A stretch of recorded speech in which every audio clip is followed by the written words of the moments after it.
He sat alone, in a broken wheelchair. His body, nothing but skin and bone. His clothes, torn. His music, full of pain. Every day she passed, beautiful, proud, radiant, and gave him bread and water. No questions, no words. She saw a beggar, but behind that silence was a man the world had forgotten. A legend, a millionaire. Until the day everything changed. The city was still sleeping when he moved. The streets were grey, silent. The only sound was the low groan of a rusted wheelchair dragging itself across cracked pavement. His arms shook with each push, bones shifting under paper-thin skin. His wrists bent unnaturally. His breathing was shallow, steady. Behind him, tied with pieces of ragged cloth, a small wooden crate, scraped and clicked, holding the battery that kept his only possession alive, a keyboard. No one greeted him. No one missed him when he wasn't there. He was part of the dust now. When he reached the old bus stop, he took his position like a soldier returning to post. The structure was falling apart, roof half gone, paint eaten by rust and rain. But for him, it was enough. He parked his wheelchair in the same spot every day, facing the road, facing the people who never really saw him. Then he opened the cloth around the keyboard. He connected the wires. The keys were dirty, some chipped, others missing entirely, but his fingers knew them by heart, even the broken ones. And he began to play. The music was not loud. It wasn't clean. It didn't need to be. It moved like water under cracked doors, like light beneath ruins. Each note carried the weight of something unsaid, a story too painful to speak, a scream too soft to hear. The music came from somewhere far below the skin, from a place where love and grief had fused into one long, endless ache. His legs didn't move, his face rarely changed, but his hands were alive. They were all he had left. He played for hours, for no one, for everyone, for someone he had once been, for someone he had once loved, for a world that no longer remembered either. Across the street, the city began to wake. Traders unfolded their tables. Children ran barefoot. Women argued over prices. The smell of hot oil spread through the air. Lagos was breathing again. And then she appeared. She didn't need to announce herself. The street felt her presence before her feet touched the ground. Aminata. She walked with the rhythm of someone unshaken. Her Ankara dress hugged her hips as she moved with natural power.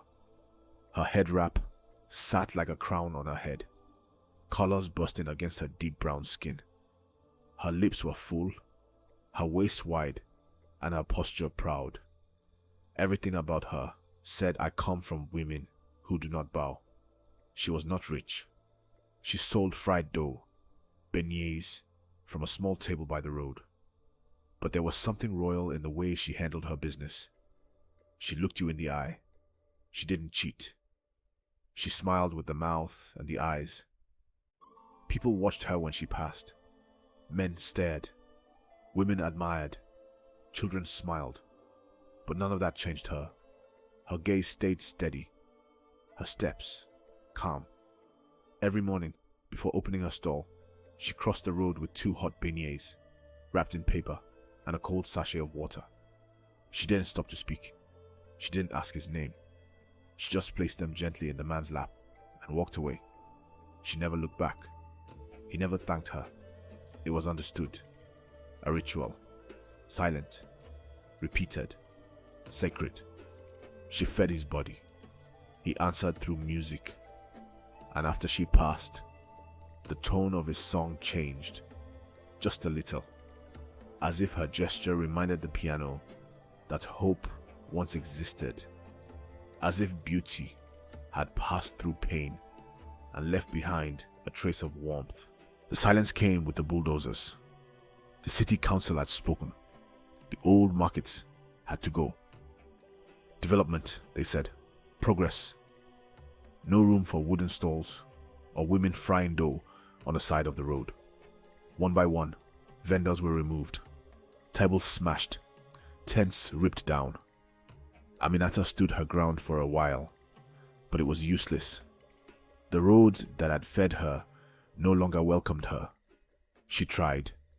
She carried her trade through strange streets, shouting through traffic fumes. But people didn't stop. They didn't know her name.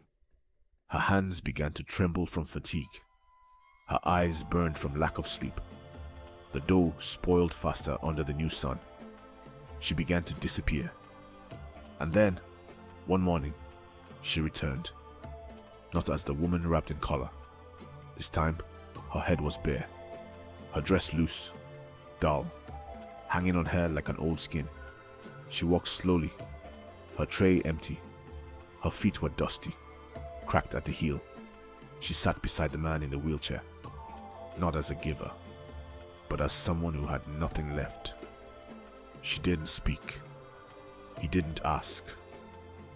They sat together, two broken figures sharing the silence of a world that had left them behind.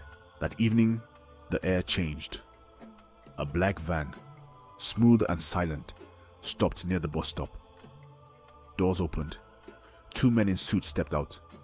They looked out of place. Too clean, too polished for this forgotten corner of the city. They approached the man in the wheelchair. One of them bowed. Then they turned to Aminata. They didn't offer food, or money, or pity. They offered a future. She didn't understand. But when she looked at the man beside her, something in his face had shifted.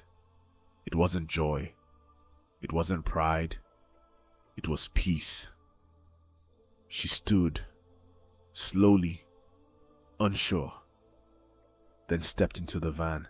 Weeks later, on a quiet side street, a small shop opened. Modest, clean. The scent of hot oil filled the air. Inside, beignets, golden, crisp, sweet, were served in paper bags, marked with a name, Aminata's Beignets. On the wall, next to a portrait of a smiling woman, was a speaker, and from it flowed music. Piano, gentle, familiar, unforgettable. The music played every day, just like before. But this time, it had a home, and one day, the silver van returned. A man rolled in. Same chair, same skin, but different now. Clean, upright, whole. Ibrahim Sissoko, former musical prodigy, multimillionaire, lost legend, now reborn. Because one woman, wrapped in fire and faith, had fed a stranger without knowing she was nourishing a king.